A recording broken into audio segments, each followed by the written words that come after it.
Moléculas. Luma encostou a testa no vidro frio da janela. O contato entre a pele quente e o material frio pareceu produzir um característico som. Tss. Seus 39 graus de febre recém-medidos, contudo, não pareciam aliviados. Pelo contrário, pareciam ter aumentado. O corpo trêmulo e a cabeça pesada incomodavam, mas não mais que a dor que sentia dentro do peito. Era fato que estava a ponto de entrar em convulsão, em seu exagero de pseudo-moribunda. Mas as sensações físicas eram um incrível nada perto do que sentia por dentro. Coisa de gente inútil. A velha voz irônica em sua cabeça. Tudo que é físico é real. O resto é futilidade, preguiça. Era verdade. Uma linda e terrível verdade. Reconhecer isso naquele momento era uma grande vitória com sabor de derrota. A vitória da realidade amargurante. A derrota da fantasia delirante. Sua teimosia de nada lhe valia naquele momento. Teimar contra uma parte de si é tão útil quanto inventar uma forma de unir água e óleo. A verdade, crua, nua, onipotente. Diante dela percebeu ser incapaz de nada sentir, de transformar-se em vácuo, em vazio. Afastou a testa do vidro, cambaleou em pé por um instante e em seguida sentou na cama. Se soubesse qual era o problema, saberia como agir. Não era uma covarde, não era uma vítima. Estava covarde e estava vítima. A diferença entre os verbos era inútil, como saber que estava com a garganta inflamada. Não era sempre assim. Estava assim. Sabia como lidar com a febre, já havia tomado remédio. Mas e quando se tem um sintoma de um problema desconhecido? O que é possível fazer? Gente inútil é assim mesmo. É uma preguiçosa vítima dos próprios preguiçosos atos. Levantou novamente, pois ficar sentada parecia aumentar a sensação de frio. Por trás dos vidros da janela, embaçados por sua respiração, fazia uma gelada noite de inverno. A geada pela manhã parecia iminente. Um belo e frio branco sobre o verde que Luma, provavelmente, não veria. Com o dedo desenhou uma estrela no vidro embaçado. Afastou-se e contemplou sua obra de arte. Estrela. Se havia algo de que Luma gostasse sobre si mesma era isso. Luma Estrela. Esse seu nome melódico, artístico, sensível. Àquela altura, porém, Luma experimentava uma sensação de despersonificação tão grande que seu belo nome parecia um amontoado desconexo de sons. Luma, Luma, Luma, Lu, Lu, Ma, Luma, Luma, Lu, garganta vibrando, língua que estala no céu da boca e lábios que fazem biquinho. Ma, lábios fechados que se abrem em um estalo enquanto a garganta vibra. Riu por um instante repetindo o próprio nome. Não era um riso de graça ou nervosismo. Era algo vazio, oco como ela. Mas não era totalmente oca. Tinha alma. A dor que sentia parecia queimar sua alma em banho-maria. Mas alma? O que seria isso afinal de contas e por que doía tanto? Concluiu rapidamente que a alma era lábios arregalados que fazem biquinho, se fecham e se abrem novamente num estalo. E a dor? Física, invisível, palpável a dor. A dor de ser. A dor de ser o quê? A dor de ser o que e quem? A dor de ser o que e quem era. Mas qual era o problema? A situação sempre havia sido cômoda, trivial. A estrela continuava no vidro.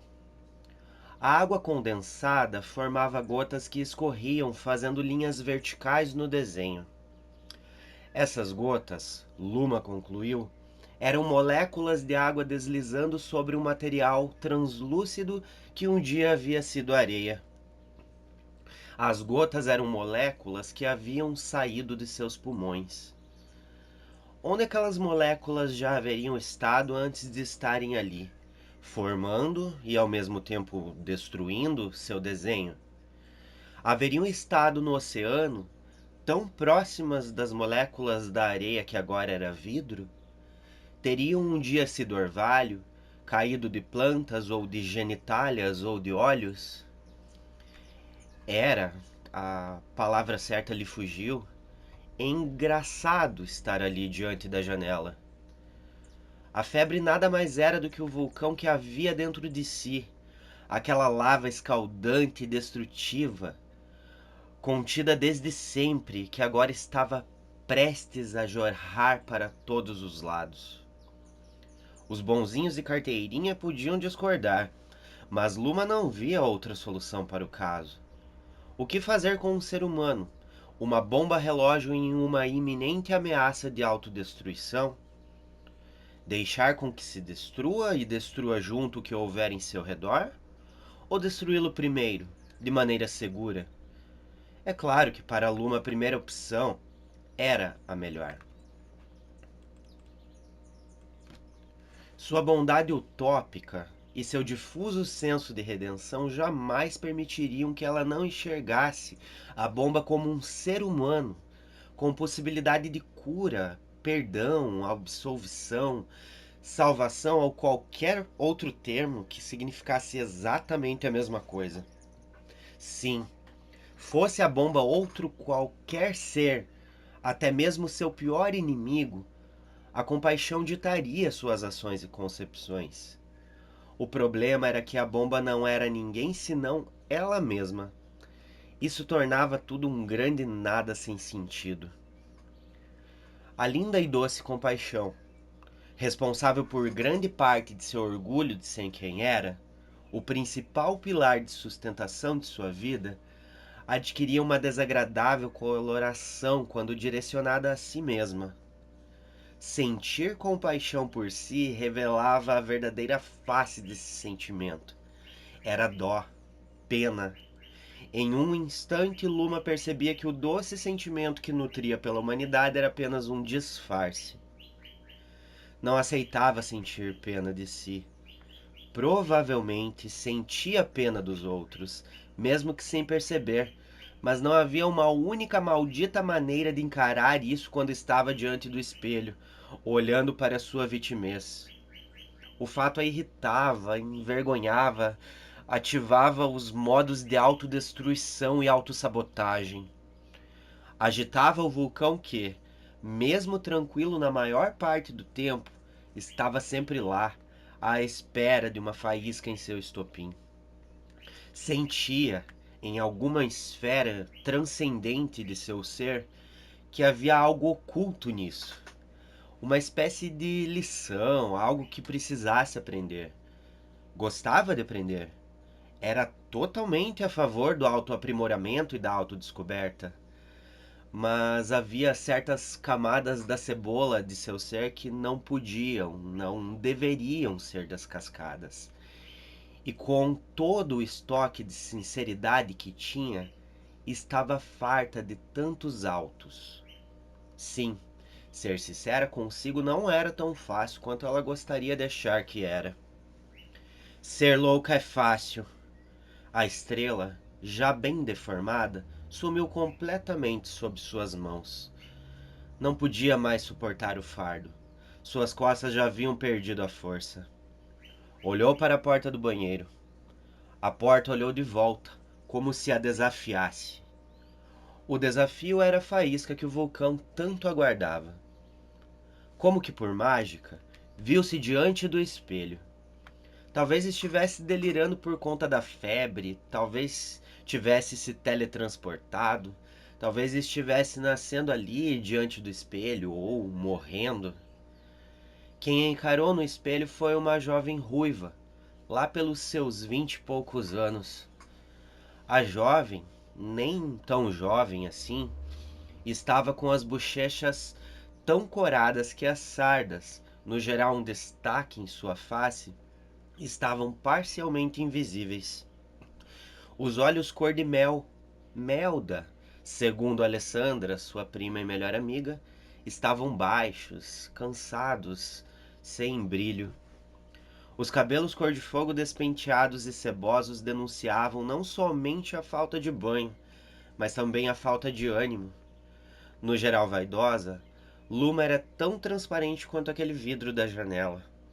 O que estava vendo no espelho era mais do que uma Luma resfriada, com a garganta inflamada e com quase 40 graus de febre. Era uma Luma que, por dentro, estava destruída. Se conseguisse chorar, talvez extravasasse o que sentia, mas não conseguia.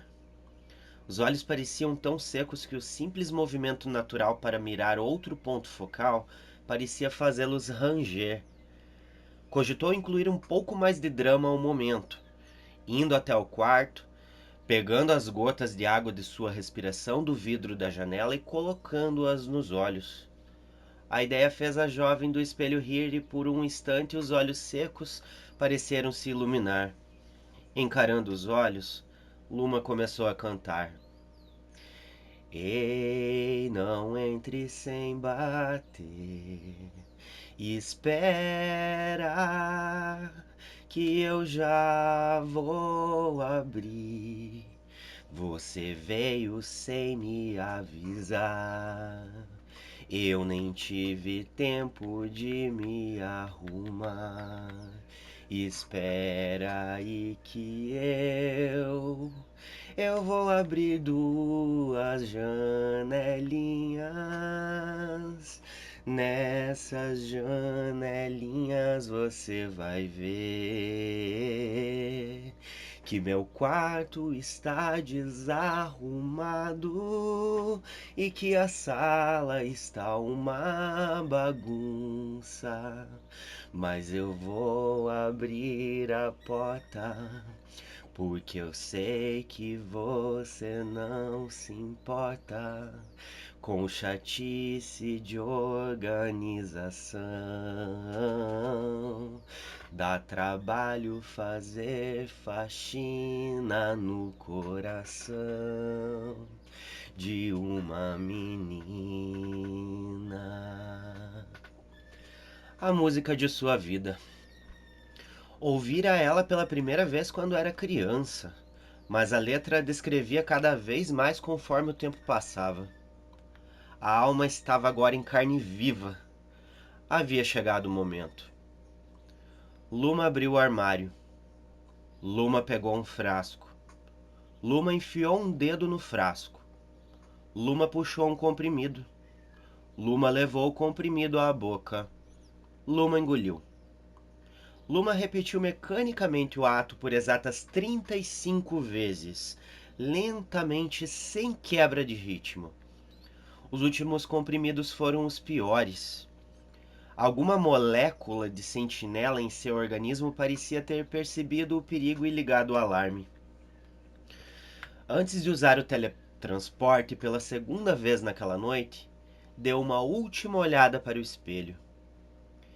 E já estava deitada na cama. Nem se cobriu. Não porque já não sentisse mais frio, mas sim porque já não sentia mais nada. Nada físico, nada mental, nada espiritual. Uma molécula de água no vidro refletiu os olhos de Luma lentamente se fecharem. Outra refletiu uma movimentação do lado de fora da casa. E a molécula chamada Luma talvez voltasse para o oceano. Talvez encontrasse a molécula de areia que tanto havia procurado. talvez fosse impedida de seguir por uma molécula que quisesse lembrá-la de quantas moléculas a queriam por perto.